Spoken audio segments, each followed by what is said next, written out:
નમસ્કાર વિદ્યાર્થી મિત્રો, આજે આપણે જોવા જઈ રહ્યા ધોરણ 8 વિષય વિજ્ઞાન, તેની અંદર પ્રકરણ 13. હવે સૌથી મોસ્ટ એમ્પી પ્રકરણ પ્રકાશ. તો આપણે પ્રકાશ વિશે તો બધા જાણીએ છીએ. પ્રકાશનું ઉદ્ગમ સ્થાન કયું? તો સૂર્ય. સૌથી મોટામાં મોટું ઉદ્ગમ સ્થાન સૂર્ય, બરોબર. આજે આપણે તેની થિયરી સમજીશું, કારણ કે આ ચેપ્ટર સૌથી લાંબુ, મોટું અને સૌથી વિચારવા જેવી બાબત છે.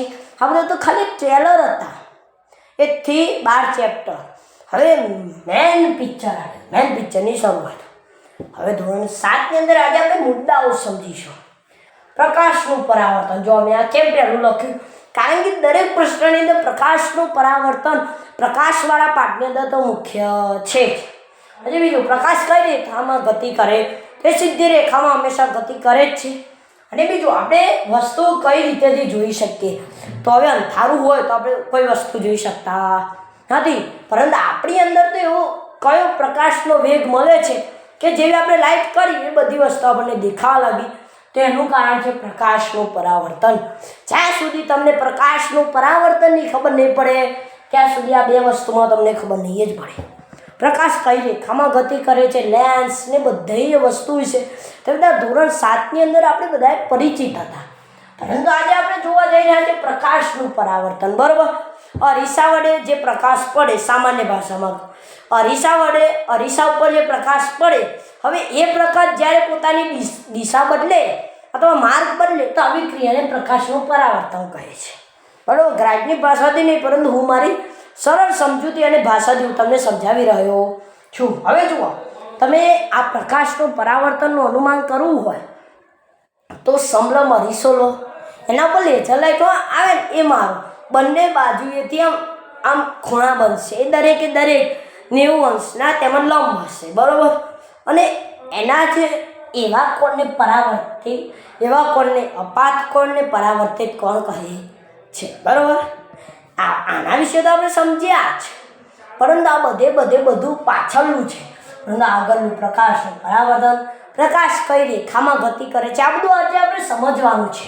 આપણે કોઈ વસ્તુ જોઈએ, બરાબર. ઉદાહરણ તરીકે બધી વસ્તુ અંધારામાં છે. Reflection is the best important, કારણ કે રિફ્લેક્શન એટલે કે પ્રકાશનું પરાવર્તન કઈ રીતેથી થાય છે.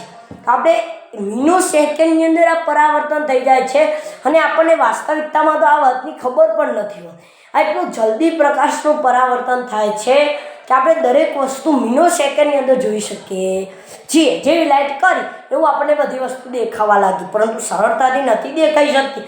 દરેક વસ્તુની અંદર રિફ્લેક્શન છે. દિવસની અંદર પણ આપણે હજારો વસ્તુઓ જોતા હોઈએ આપણા ક્લાસરૂમની અંદર, પરંતુ એ શાના કારણે? પ્રકાશનું પરાવર્તનને કારણે. અને પ્રકાશ કઈ સીધી રેખામાં ગતિ કરે, આમ સીધી રેખામાં જાય, પછી અપાત થાય, પરાવર્તિત થાય, બધી સીધી રેખામાં જ હંમેશા તે ગતિ કરે. અને આપણે વસ્તુઓ શેના કારણે? પરાવર્તનને કારણે જોઈ શકીએ.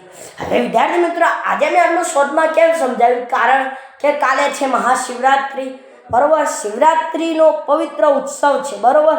અને કાલના પવિત્ર ઉત્સવની અંદર આપણે બધા આપણા ક્લાસીસની અંદર ભગવાન શિવની પૂજા કરવાના છીએ. અને કાલથી આપણે મુખ્ય પ્રકરણ તે પ્રકાશની એવી પ્રાર્થના કરીશું કે હે પ્રભુ, અમારું આ ક્લાસીસ થિંક ઓફ પોઝિટિવ સારી રીતેથી ચાલે, તેમજ અમે વિદ્યાર્થીઓને સરળતાથી થિંક ઓફ પોઝિટિવની ભાવના પેદા કરી શકીએ અને નવો વિચાર લાવું છું. Have a good day.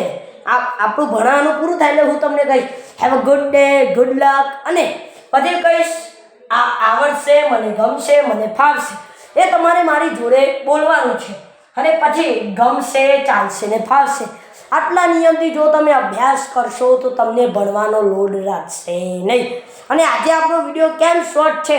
કારણ કે કાલે આપણે મહાશિવરાત્રિની તૈયારી કરવાની છે અને કાલે ભગવાન શિવલિંગ રૂપે પ્રગટ્યા હતા. તો તેના પાવન ઉત્સવની તમને બધાને એડવાન્સમાં હેપી શિવરાત્રિ. નમસ્કાર.